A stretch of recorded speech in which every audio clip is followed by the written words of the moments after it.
Guys, ngayong June 17 para sa latest update natin dito kay Infinix. Tama-tama ang update natin ngayong araw. Kasi ngayong June 17, 2027, may bagong release sila dito. Yun nga lang guys, bali dami po ng mga anuhan natin, masisilayan. Ito po ang kanilang Infinix GT30 Pro. O yan sa mga gamer. Ito po yung mga hinihintay natin. Siyempre guys, hindi lang yan andito pa rin ang kanilang GT20 Pro Yan, kung gusto po natin ng GT20 Pro, ay meron din po tayong bagong labas nga po. Ito yung aabangan natin dito kay Infinix. So, ang kanilang GT30 Pro. Ito guys, bigyan ko kayo ng konting review dito sa kanilang GT30 Pro. Tapos guys, hindi lang yan, may kasama po yung lahat ng mga unang bibili, yung mga aabot po dito sa sa model na to guys. May kasama po yung GT Pro Gaming Kit. Meron po siyang mag case at mag charge cooler. So dalawa yung kasama niya, mag case and mag charge cooler. So ito yung makukuha natin. Ayan. So guys, ito tingnan muna natin ang kanilang latest model, ang kanilang GT30 Pro. Syempre guys, 5G po yan. Para po sa design nito guys, ito check natin ang design ng kanilang bagong release na GT30 Pro. Napakaganda at napakaangas. Guys, ito sa mga gamer, ito po yung bago sa kanyang design. Meron po siyang trigger. Ito po sa gilid. So ayan sa taas, sa dalawa. Pareho silang, ayan, meron silang trigger button. Ang tinatawag nating GT trigger. Ito po yung console level control. Then guys, ito bigyan ko kayo pagdating sa chipset. Ang GT30 Pro po ay ginamitan ng MediaTek Dimensity A350 Ultimate 5.5G. Guys, 5.5G na Ito na yung mga bagong lumalabas ngayon na network natin Ayan, 5.5G yung ginamit dito. Then all day full yung frame rate guys, ito napakataas. Ito ay hanggang 144 ang kanyang screen refresh rate.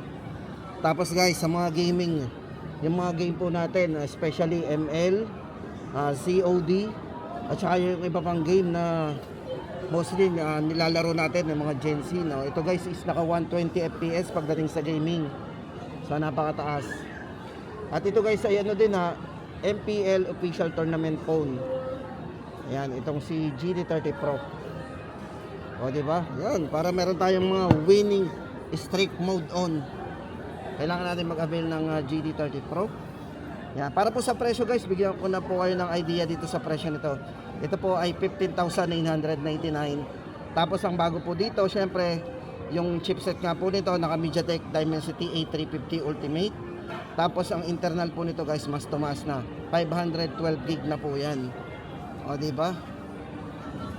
Yan ang maganda dito sa kanilang bagong Sa mga color guys, so abangan na lang natin. Kasi sa ngayon, ito po yung kulay na available nila.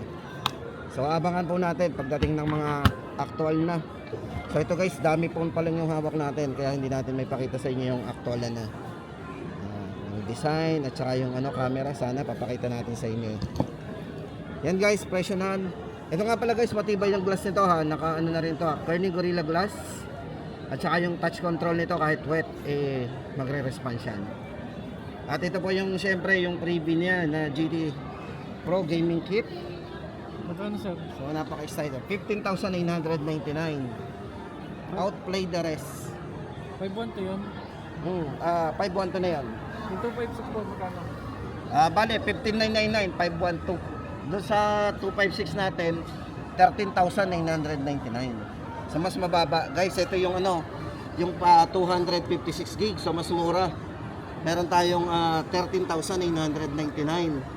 Pagdating po sa chipset, parehas po sila. Naka MediaTek Dimensity A350. Kaya kung nag-budget lang po tayo, pwede na po sa atin itong 13,999. Naka 16 gig RAM, 256 gig. So guys, yun lang naman po yung difference ng dalawa. Ayan, yan pa yung difference ng kanilang GT30 Pro. Tapos guys, pumunta na tayo sa mga presyo ng kanilang eto guys, isa rin sa mga paborito ko kung dito kay Infinix ay ang kanilang Note 50 series. Ito guys, yung kauna-unahan kasi itong si Note 50 series. Yan yung kauna-unahan na cellphone pagdating sa mga mid-range phone na ginamitan ng 90 watts na charging plus 30 watts o yung plus 50 watts na wireless charging. Sila po yan. Tapos sila din yung kauna-una na mid-range po na naka-metal frame, na aluminum alloy, yan. At naka 144 Hz with iCare AMOLED display po yan. Wet and greasy touch control dito po sa kanilang sa kanilang screen, di ba?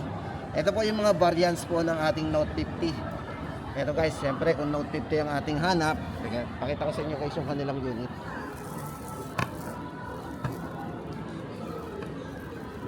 Ito guys, bali yung hawak natin dito, ang kanilang Note 50 Pro. So guys, napakaganda naman ng design to, napaka-premium, napaka-elegante. O diba, may mga kamukha siya para mga Note alloy.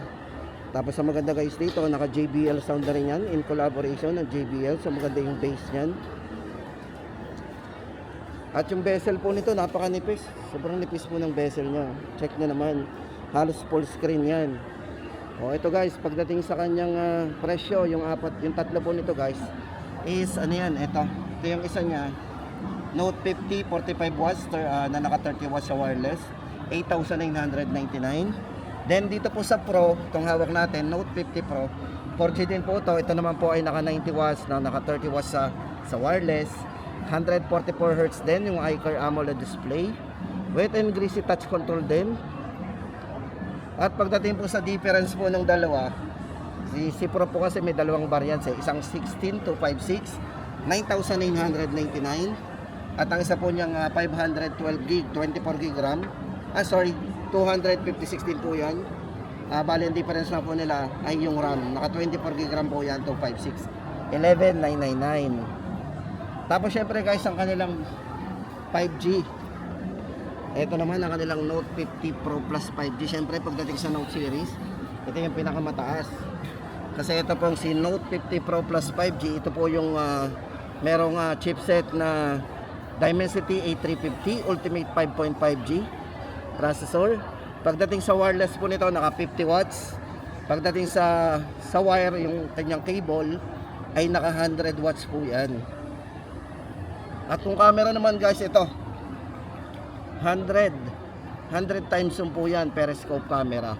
So guys, ginamitan po ang camera nito ng Sony IMX896 with optical image stabilization. Yan guys, to 17,999. So guys, yan, pagdating sa mga Note series, ito yung pinaka kumbaga mataas. Yan, 17,999 Note 50.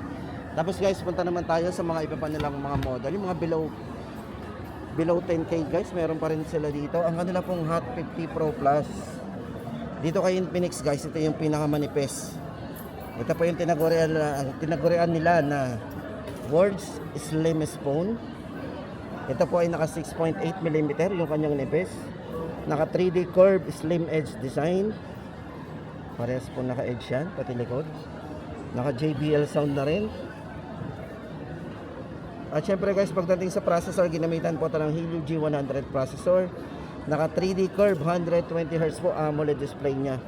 Then sa charging, naka 33 watts fast charge at meron siyang 5,000 mAh battery din. Pang all day battery na rin po yan guys ha.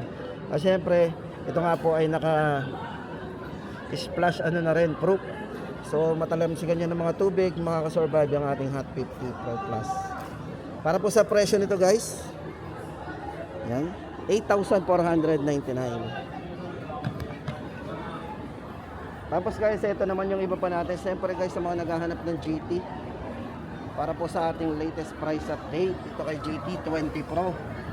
Ito guys, ito po yung naging official gaming phone din po ito ng MPL. Ayan, Dimensity A200 Ultimate 4nm 5G ang ginamit po dito sa processor nito.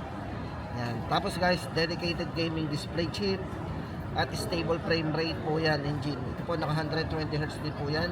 Pagdating sa kanyang frame rate dito sa kanyang sa laro guys, naka 120 yan. Pero yung screen refresh rate ito mataas din, naka 144 din yan para sa kanyang full high definition plus AMOLED display.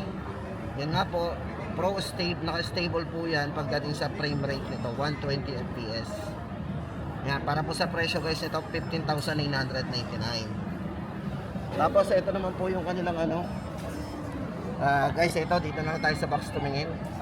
Siyempre sa mga budget phone ni Infinix, andito yung kanilang Hot 50i. Para po sa presyo guys nito. Hot 50i. Ito po yung kanilang naka 16 GB RAM, 256 GB. Ngayon po guys, ayan, ito po yung presyo niya. 6,099. Ito po guys yung naka Helio G81 processor. At naka 120 Hz na rin po yung kanyang refresh rate na 6.7 inches ang size ng screen. So kung naghahanap po tayo ng malaking internal storage, may mataas na RAM, naka 16 GB RAM 256, yan po, Hot 50i, G81, 6,099. Tapos guys, ang kanilang Hot 50i, ito rin, Hot 50i na budget po lang, naka 8128. Ito naman po ang price natin dyan, 4,799. At ang kanilang pong Smart 9 naman. So guys, wala silang display dito ng 4GB 128 na Hot 50i eh. Pero yung 8GB RAM 256 po ng Hot 50i, ang price po nun guys ay 5,499. Yan guys, ang ating tatlong pwedeng pagpilian sa mga budget phone pa rin Infinix. Tapos ito naman ang kanilang Smart 9. Ang kanilang pang Smart 9 guys ay naka 64GB at 128 din. Para po sa presyo ng kanilang 64GB, ito po ay 3,499. At ang kanilang pong 128 ay 4,199. Guys, ang maganda dito sa kanilang budget phone dito kay Infinix, ang Smart 9 po, ay merong 120 Hz na refresh rate sa screen. At naka G81 din po yan kumpara sa ating mga ibang brand na medyo mababa po sa kanya ng konti yung processor. Diba? Pero yung presyo napakamura din, very affordable. Yan. Smart 9. Tapos ang kanilang Zero guys, check natin ang kanilang Zero 40. Tapos guys, ito check muna natin ang kanilang 040 para sa latest update po natin ang kanilang 040 5G. Guys, ito ay naka 24GB RAM, 256GB. Ang variant po nito ay ito nga po 256 at meron din po itong 512GB. Para po sa presyo guys ng dalawang ito.